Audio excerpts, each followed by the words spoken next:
We want you to plan for success. Welcome to Planning Matters Radio. Peter, good to see you. A really important topic today. If you don't have long-term care insurance, the government may tax you.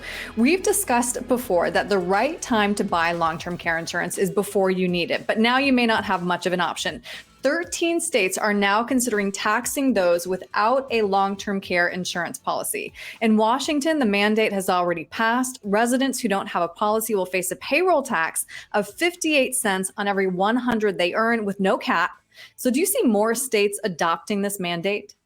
I do. And the part about Washington is that they also now offer a little bit of a stipend for long-term care expenses on the other side of this. And I think that that is something that's going to be a trend-setting type of approach, is that these other 13 states are considering taxing those that don't have the long-term care in place because states are underwater. They're drowning in the costs of Medicaid.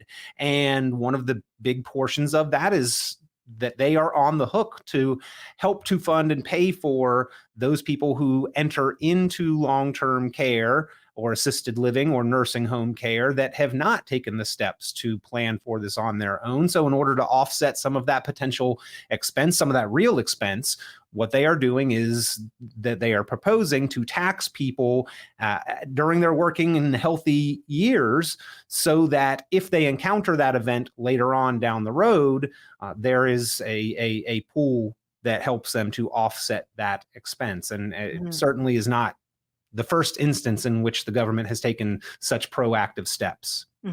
I'm glad you brought that up, because the government is clearly concerned about the increasing cost of nursing homes, which is expected to rise from $12,000 a month up to $23,000 a month by 2050. There's also speculation that this may become federally mandated. So how should we prepare for the eventuality that we will one day be mandated to buy long-term care insurance? Yeah, well, the costs of long-term care insurance are increasing and inflating faster than almost any other category. And again, the government has taken proactive steps to mandate that we cover potential future expenses in a couple other instances. Social Security was enacted in 1935. They have been forcing us to buy insurance since that time to cover old age and disability impoverishment. The Social Security is specifically an insurance against disability or old age impoverishment, and it provides a baseline income in those categories. And we look at it as a retirement benefit, and it is, but it is an insurance program, a mandated insurance purchase during your working career. And then the Affordable Care Act for healthcare, same kind of thing, is that they have essentially mandated that we purchase a type of insurance and that we put some skin in the game. Well, this is the same thing, is that we are considering, or the states in question and possibly federally are considering, that we mandate that people purchase their own long-term care insurance, basically shifting that burden from the government funding 100% of all of those costs to us as people individually funding the potential of those costs when we are young and working and healthy. So it's shifting the burden, and hopefully, this is something that people are waking up to, paying attention, aware of, and being proactive on. And something that you brought to my attention following the recent passage of the Secure Act is that there is now a provision that you can buy long-term care insurance directly from your 401k. Can you explain this, please? Yeah. So if you are looking for long-term care insurance, of which there's really slim pickings now. I mean, there used to be a plethora of companies that offered this, and there's now less than a handful that offered traditional long-term care insurance. The federal government themselves actually got out of the market earlier this year. The Office of Personnel Management announced that they are no longer offering new employees the option for the long-term care insurance that they once offered. But what they are saying with the passage of the Secure Act 2.0 is that you can withdraw up to $2,500 per year right from your 401k without the 10% penalty, regardless of age, and use it to purchase long-term care insurance. So with the potential of this tax on the horizon, this may be a good thing to go ahead and get a jump on. And if you've got a reasonable balance built up in that 401k, or you're making ongoing contributions,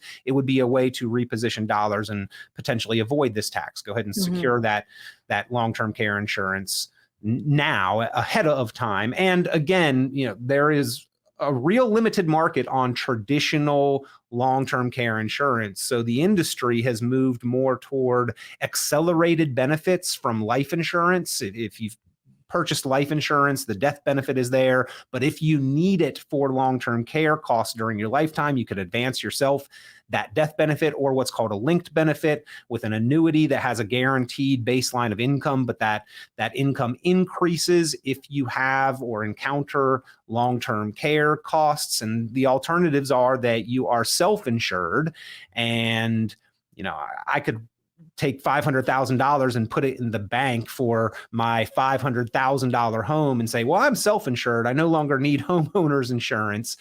But is that really the best way to do it? It's probably not the most efficient way to do it. And the government's basically forcing our hand that that's not the optimal way. And then the final approach is to plan on being dependent. If we've taken no other proactive steps, that is your default plan. And the government's saying that if that is your default plan and you're planning on being dependent on Medicaid, no, not so fast. We're taking these steps now to address people who are not planning to protect themselves from these expenses in the future, which, by the way, the Department of Health and Human Services statistics state that about 7 in 10 of us, 69.8%, need some amount of assistance before the end of our lives, but only like 1 in 10 people have actually addressed it and have any form of that long-term care insurance in place. So this provision in the Secure Act that allows you to utilize your 401k funds to address it probably is going to be a method in which we see a lot of people taking those steps. And if it becomes a federal mandate, I would assume that we also see that option becomes available right within the 401k. Haven't encountered that yet, but that would be my assumption. Mm-hmm.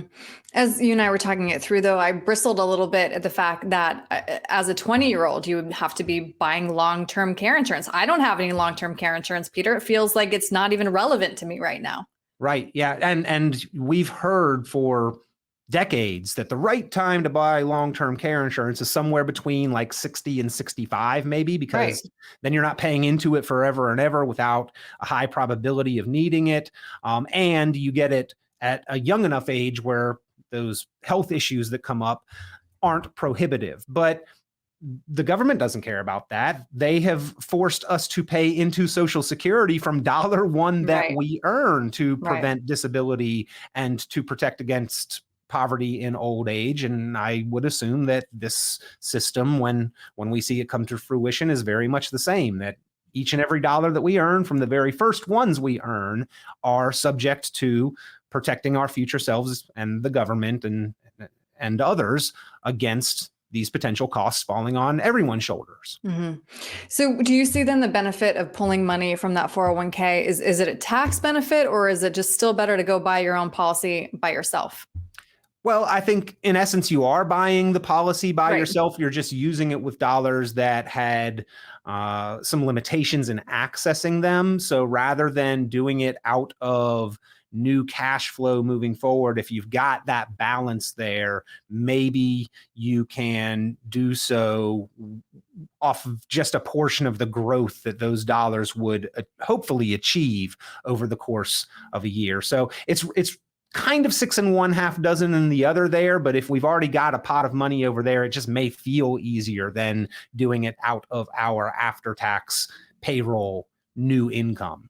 Mm-hmm. Interesting. I'm glad we were able to talk about this today, Peter, because it's certainly very relevant to everyone. Yeah, and I think it's new on the horizon. Not a lot of people have heard about this yet, but it is a proposal in place in 13 states. We will be hearing a lot more about it, I'm sure.